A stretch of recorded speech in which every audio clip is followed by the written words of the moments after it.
And welcome to another edition of Real Talks. I'm your host, David Steele. So this is one of the first big streams of the year. Um, so before we get started, as everybody may or may not have seen in the headline, this is going to be not necessarily in order, but some of the major films, top 10, top 11, maybe top 10 with a couple of honorable mentions, films that are going to be coming out in 2024 that are some of the most anticipated. And Deadpool, how are you today? I'm well, thank you. Um, so, um, this is going to be top 10 with a couple of honorable mention films that'll be coming up. But before we get into that, and there was, you know, when certain people hit the news, it shakes things up. And Tom Cruise is one of those people. And that isn't false, guys. He actually left Paramount after 25 years with them. We don't know why, but he is now moving over to Warner Brothers. So, I mean, this is huge, just in general. So I'm going to read this quickly from the Hollywood Reporter, and then I'm going to read the statement that Warner Brothers put out, and we'll talk about it a little bit. So this is from, this is from the THR, and basically it says that Tom Cruise has set up shop at Warner Brothers with a new partnership.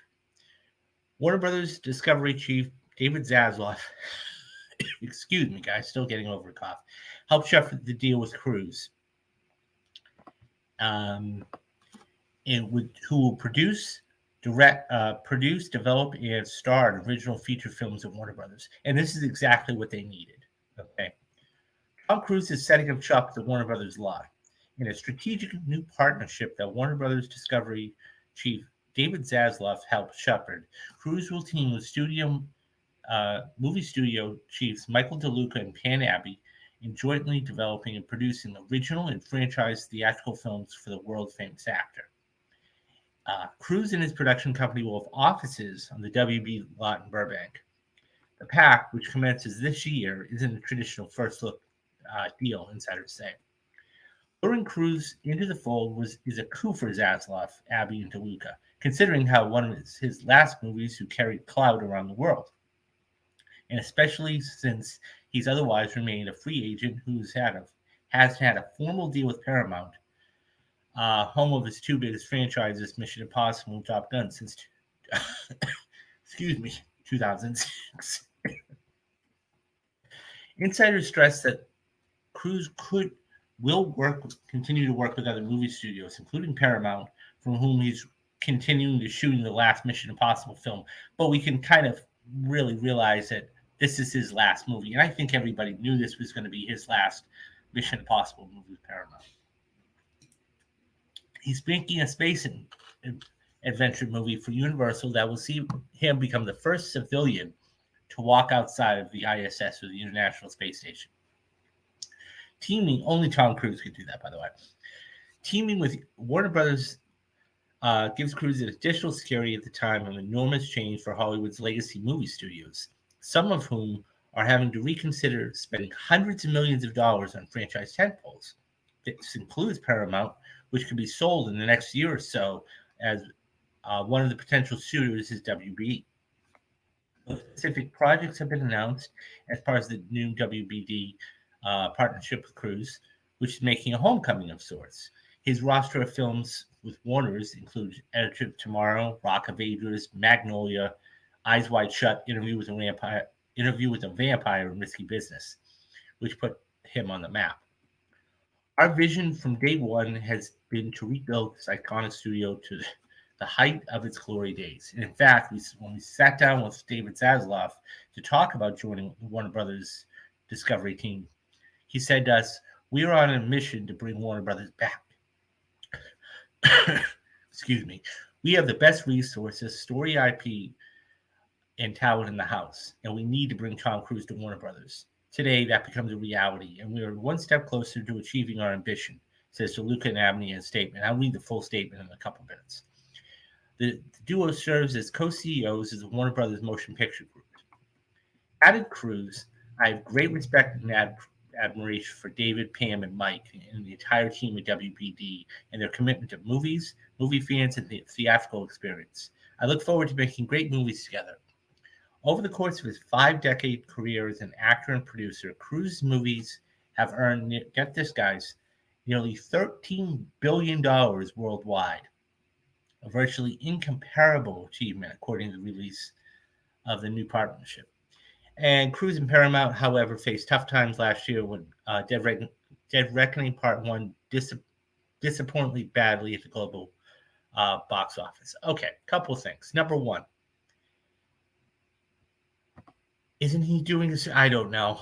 That would be hilarious if it would be voice acting. That would be hilarious. So a couple things off the top. Number one, this is a big deal. It may not seem like it, but a guy he's been a rock at Paramount for the last 25 years. Okay. An absolute rock. I mean, his whole second career started at Paramount. So anybody who doesn't know, okay, his little production, it's not little now, it's pretty big. His production team, okay, his production company, he started with Paul Wagner all the way back in 1996 for the original Mission Impossible. And by the way, guys, and I'll throw the link up there if I can find it. Well, when I find it, it will link to all of the Mission Impossible films, and you guys can watch my reviews on all of that. So at that point, he had a whole second career, and he forego his salary to do the stunts and everything else. All of that being said, he's been with Paramount, and he's had more. And now he's gone through a lot of directors, truth be told.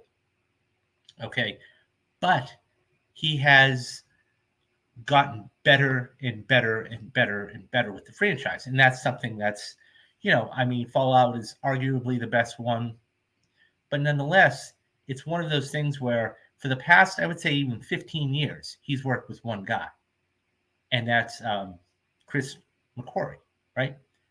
And ever since then, those two have been a staple.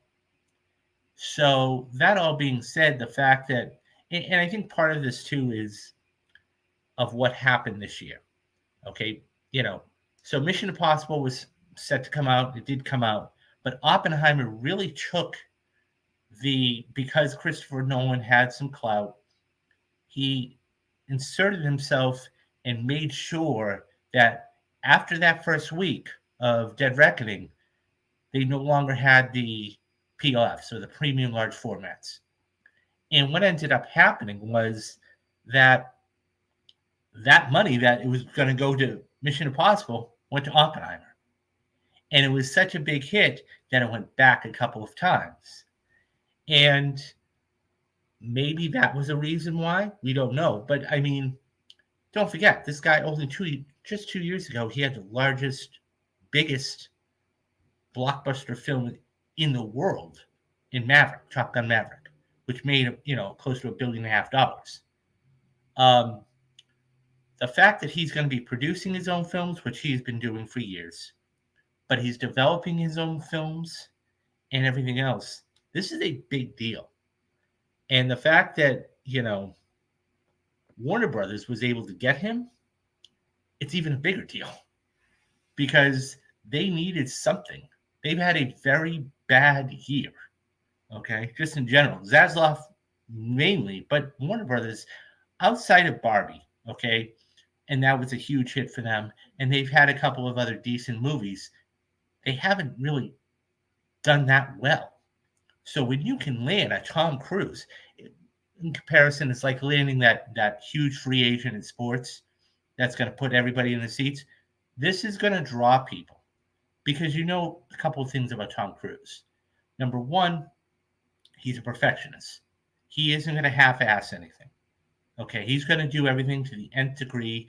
He's going to make sure it's not a control freak, but he wants to have his footprint on everything in the process. Number two, he's still a box office draw, right? The man's 65 years old and he's still kicking butt. You know, um, there aren't a lot of people that actually have that kind of charisma or wherewithal that can say they've done this for since he's 45 years. Okay, um, so this is huge, and I mean, like I said before, Tom Cruise is the only person that I can think of that would say, "Oh yeah, I'm going to be the first one to walk in space." And not have CGI. That's what kind of clout Tom Cruise has. People don't understand that. I mean, the whole story goes that he was working on Mission Impossible, and Joseph Kosinski flew over to Paris, and he pitched Maverick to him, and he picked up the phone and called the CEO. He had the CEO's number of Paramount on speed dial. He's like, "Yeah, we're making this movie." He's like, "Okay." He's like, "I only have one condition. Val Kilmer has to be in it." Done. And then the pandemic hit. And we waited. And we waited. And we waited. And there was a lot of pressure. A lot of pressure from a lot of different people behind closed doors to put this on streaming. And he knew what he had. He knew what he had. And he believed in himself. And he bet on himself. Which obviously we know what happened. $1.5 billion later. Arguably one of the best sequels to a film that, many years later. So, anyways, this is the statement that Warner Brothers put out regarding Tom Cruise. So, Warner Brothers Motion Picture Group and Tom Cruise to jointly develop projects theatrical starting in 2024 under a new form of strategic partnership. Warner Brothers Motion Picture Group's co-chair and co-CEOs Michael DeLuca and Pian Abbey and Tom Cruise announced today they will jointly develop and produce original and franchise theatrical films starring Cruise in 2024 under a strategic new partnership between WBD and Cruise. His production company will have offices, as I said, and that was part of the article. So it goes on to talk about how his partnership marks a return from the films that he made mention of. So basically it says, basically says, DeLuca and Abbey put out a statement. "We're thrilled to have Tom, an absolute legend in the film industry. Our vision from day one was to rebuild this iconic studio to the heights of its glory days. And in fact, when we sat down with David Zaslav to talk about joining the Warner Brothers Discovery team, he said we're on a mission to bring Warner Brothers back. We have the best resources, story IP." This was a quote in the they took it from that. So yeah, I mean, basically the statement that I've read in the THR is basically a statement here. But this is a coup, as far as I'm concerned. This is a huge get for Warner Brothers and what they're doing, and it will be very interesting to see what transpires over the next, really 2 to 3 years, because once Mission Impossible Dead Reckoning comes out, and that's not going to be until 2025, okay, they're already going to have things lined up. And when they have things lined up, so really, we're not going to see anything from him, from Warner Brothers, until probably 2027, if I had to guess. Because Mission Impossible Dead Reckoning comes out in 2025. And then they're doing pre-production and everything else. Once they know what they're going to do, then they'll start announcing it. Okay. But I felt like that was a necessary story to get off, because Tom Cruise, I've said it before, not only is I believe he's the last movie star in Hollywood, he moves the needle. It doesn't matter. He moves the needle. Anyways, this is definitely going to move the needle for him. Okay, guys. So on to the. This is big for WB, and it's crazy that just a few months ago that there were talks being in serious debt shutdown. He saved Hollywood. Now he saves WB. Yeah, I believe. Yeah, no, you're right, and he did. I mean, look, hell, when you even have Steven Spielberg come out and said you saved Hollywood. I mean, there are only a few people, I mean, Scorsese was one of them, but Spielberg, Tom Cruise, they're right up there, you know. Um, and as far as WB being in debt, look, they don't mind paying, and you got to understand something too. Cruise is going to forego his salary. So the way Tom Cruise works is he'll take like the minimal salary he can because he'll take points. Okay, what are called points in the industry? So points are something where if a film hits a certain benchmark with grossing, so take a couple of these films here. Okay, so we'll take on the left here, not so much A Few Good Men because he was in his early career there, but we'll take these two films. Uh, Top Gun Maverick, okay, and Mission Impossible. I want to say that's it's not Fallout. I'll think of the subtitle. Anyways, one of the Mission Impossible films. What he does is, okay, he takes he knows the film's going to do well no matter what. So he'll take a minimal amount, okay, and then he'll go on and he'll say, look, if this film makes $500 million, which he knows it's going to make, I get a $10 million bonus. If this film makes $750 million, I get a $20 million bonus. And so, Rogue Nation, thank you. I was just thinking of the name. It's Rogue Nation.